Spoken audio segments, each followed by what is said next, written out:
Un objectif, c'est de réaliser un revenu de 50 000 $ d'ici la fin de l'année. C'est un objectif. Il doit être très spécifique et très précis, alors prenons l'argent, parce que c'est le plus facile. Disons que votre objectif est de gagner 50 000 $ au cours des 12 prochains mois, ce que vous voulez faire. Donc chaque jour, une fois que tu es parfaitement clair, tu te concentres sur « Qu'est-ce que je fais aujourd'hui pour atteindre ce grand objectif de revenu quotidien ?» C'est tout. Alors est-ce que je dois contacter quelqu'un? Dois-je envoyer un mail? Dois-je faire cette initiative de marketing? Dois-je apprendre de nouvelles compétences? J'ai besoin de lire ce livre tous les jours? Vous vous demandez qu'est-ce que je fais aujourd'hui pour bouger un peu plus, vous vous rapprochez de cet objectif. Alors, je vais vous donner un exemple parfait. Ça fait longtemps que je n'ai pas pratiqué les arts martiaux. Et je me suis remis, quand j'ai rejoint la classe j'étais nulle. Je veux dire j'étais tout rouillé, mon habileté, mes réflexes, ma vitesse, ce n'était pas comme quand j'étais plus jeune, ce n'était pas comme avant, j'ai donc rejoint la classe et bien sûr. J'ai mes copains et frères d'entraînement, et toute l'information, mon instructeur est. Là aussi, je rejoins la classe, je me fixe un objectif, je me dis dans 12 mois je veux être le meilleur élève, le numéro 1 de la classe, parmi tous les élèves et à ce moment-là j'étais le dernier de la classe, ok alors j'ai dit dans 12 mois je veux être comme ça. C'est mon objectif, je veux être clair en termes de compétences, de vitesse, c'est donc ce que je voulais faire, donc je le décompose. À quoi cela ressemble-t-il? Sur une base mensuelle, que dois-je faire? Donc sur une base mensuelle, j'aurai besoin de m'entraîner sur certaines techniques. Pour avoir certaines compétences, ok. Donc je le décompose chaque mois, j'ai donc mis mes objectifs sur une base hebdomadaire, mensuelle et quotidienne. Donc chaque jour je dois pratiquer 200 coups de poing.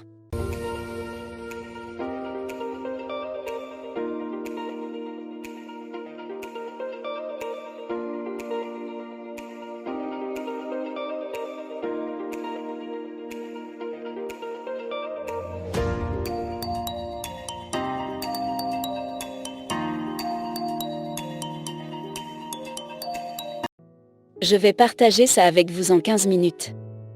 Donc 15 ans d'expérience, que vous allez avoir en 15 minutes. Tu peux toujours aller lire tous ces livres, mais c'est ce que j'ai trouvé et qui fonctionne pour moi. Donc quand il s'agit de fixer un objectif.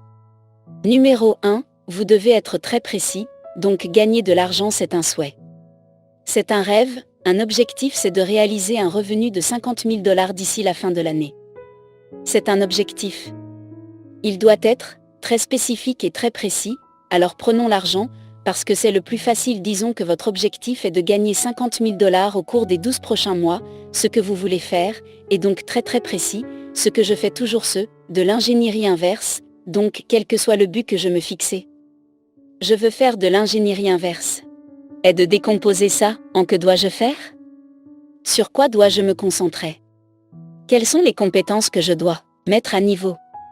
Parce qu'en général, lorsque vous avez un objectif, vous devez apprendre et améliorer vos compétences, ou votre capacité mentale. Parce qu'il y a de fortes chances que vous soyez capable de tout. En ce moment, votre compétence, votre mentalité vous donne ce genre de résultat, mais si vous voulez passer à l'étape suivante, au niveau suivant, il y a de fortes chances pour que vous ayez à vous améliorer. À apprendre davantage, à devenir plus que ce que vous êtes. Donc une fois que j'aurai fait l'ingénierie inverse, je décomposerai en 12 mois sur une base mensuelle, que dois-je faire alors? Disons que vous savez je veux gagner 5 000 $, vous le divisez par 12 mois, puis vous le divisez chaque semaine, que dois-je faire? Donc je le décomposerai en revenu mensuel. Puis je le diviserai en revenu hebdomadaire. Ensuite il s'agira de définir votre objectif quotidien, c'est ce qu'on appelle l'objectif. Donc ce qui se passe c'est que vous n'avez pas besoin d'attendre la fin de l'année. Vous savez, il y a beaucoup de gens qui, en janvier, ont toujours cette résolution du nouvel an. Par exemple, je veux perdre du poids, je veux avoir plus de succès, je veux le faire vraiment. Je veux écrire ce livre, je vais faire n'importe quoi et puis ils ont cette résolution du nouvel an, et puis en février il n'y a plus rien. Ils perdent leur élan en mars, et puis ils diront mon Dieu. Ça n'arrivera pas, puis ils attendent jusqu'en décembre, c'est la période de Noël, la fin de l'année. Mon Dieu, je suis foutu, je n'ai pas atteint mon objectif, je n'ai pas défini ce que j'allais faire. Vous n'avez pas besoin de faire ça. Avec cette mentalité, vous savez. Devinez quoi? Si vous n'atteignez pas votre objectif de revenu quotidien, vous n'atteignez pas votre objectif de revenu hebdomadaire, et vous n'atteignez pas votre objectif de revenu mensuel, et vous n'atteignez pas votre objectif de revenus annuels, donc vous n'allez jamais réaliser votre objectif. Vous n'avez pas besoin d'attendre 12 mois pour le savoir. Donc chaque jour, une fois que tu es parfaitement clair, tu te concentres sur « Qu'est-ce que je fais aujourd'hui pour atteindre ce grand objectif de revenu quotidien ?» C'est tout. Alors est-ce que je dois contacter quelqu'un? Dois-je envoyer un mail? Dois-je faire cette initiative de marketing? Dois-je apprendre de nouvelles compétences? J'ai besoin de lire ce livre tous les jours? Vous vous demandez qu'est-ce que je fais aujourd'hui pour bouger un peu plus, vous vous rapprochez de cet objectif. Alors, je vais vous donner un exemple parfait. Ça fait longtemps que je n'ai pas pratiqué les arts martiaux. Et je me suis remis, quand j'ai rejoint la classe j'étais nul. Je veux dire j'étais tout rouillé, mon habileté, mes réflexes, ma vitesse, ce n'était pas comme quand j'étais plus jeune, ce n'était pas comme avant, j'ai donc rejoint la classe et bien sûr.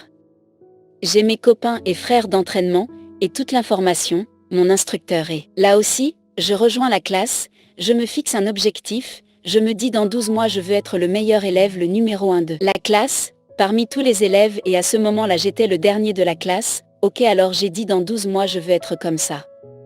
C'est mon objectif, je veux être clair en termes de compétences, de vitesse, c'est donc ce que je voulais faire, donc je le décompose à quoi cela ressemble-t-il?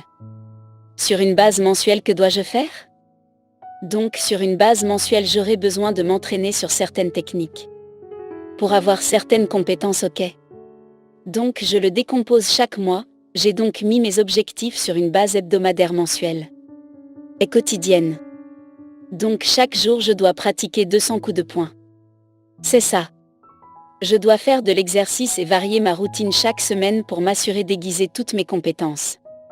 Donc je sais que si je fais ça, je ne peux pas m'empêcher de m'améliorer. Une fois que j'aurai fait ça tous les mois, je serai ok. Soudain j'ai l'impression que, chaque mois en partant du bas de l'échelle, le pire de la classe, je commence lentement à remonter et maintenant je peux voir des gens avec 2 ou 3 à 5 ans d'expérience. De plus que moi et maintenant je peux me battre avec eux. Et je peux sentir que nous sommes égaux, ou que je suis légèrement meilleur, je suis plus rapide, je suis plus fort, je suis plus puissant, et à un point où je suis heureux d'entendre dire vous savez quoi? Vous êtes sacrément bon. Et pourtant mon CV ne le dit à personne. C'est donc un grand compliment et il parlait de mon aîné dans la classe, tu sais quoi? Il est bon mais sur certaines choses tu es quand même beaucoup mieux. C'est ce qu'il a dit. C'est ainsi que je suis devenu le premier de ma classe. C'est donc le tout premier secret, vous inversez. Vous le décomposez en objectifs quotidiens. En tâches quotidiennes. Que devez-vous faire? Et vous vous concentrez sur ceci, vous faites vos tâches quotidiennes. Vous les faites chaque jour. Vous y arriverez, n'est-ce pas? Secret numéro 2. Vous voulez fixer des objectifs dans les principaux domaines de votre vie. Donc dans mon cas je recommande 4 zones différentes. Le tout premier domaine est votre santé, car sans la santé vous n'avez rien. Peu importe que vous ayez du succès, peu importe l'argent que vous avez, sans la santé. Donc objectif numéro 1, santé. Le deuxième est ce que j'appelle un objectif personnel. Donc objectif personnel. Il peut s'agir d'un objectif relationnel, de passer du temps avec des amis, de passer du temps avec la famille. De partir en vacances, ou d'avoir ce hobby, n'est-ce pas? Il se trouve que j'aime des arts martiaux. Quel que soit votre plaisir. Vous voulez jouer au golf, très bien, donc des objectifs personnels, qu'est-ce que vous voulez accomplir? La troisième catégorie est celle des finances et des affaires, qui en font également partie. Quel est donc l'objectif financier? Combien d'argent vous voulez-vous gagner? Combien d'argent vous voulez vous économiser? Si vous faites des investissements, quel type de rendement voulez-vous? C'est votre objectif financier. Et le quatrième, qui me semble extrêmement important. Pendant 10 ans de ma vie, je n'avais pas d'objectif de contribution d'abord et de croissance, alors la contribution, quel est votre impact, qui aidez-vous? Donc dans mon cas, si j'atteins un certain nombre d'abonnés, si j'aide les gens dans les besoins, pour qu'ils atteignent leur objectif de revenus qu'ils ont, les aider à obtenir une nouvelle voiture, les aider à atteindre ce niveau de réussite, ce sont des objectifs de contribution. Donc c'est 4 domaines que vous devez avoir.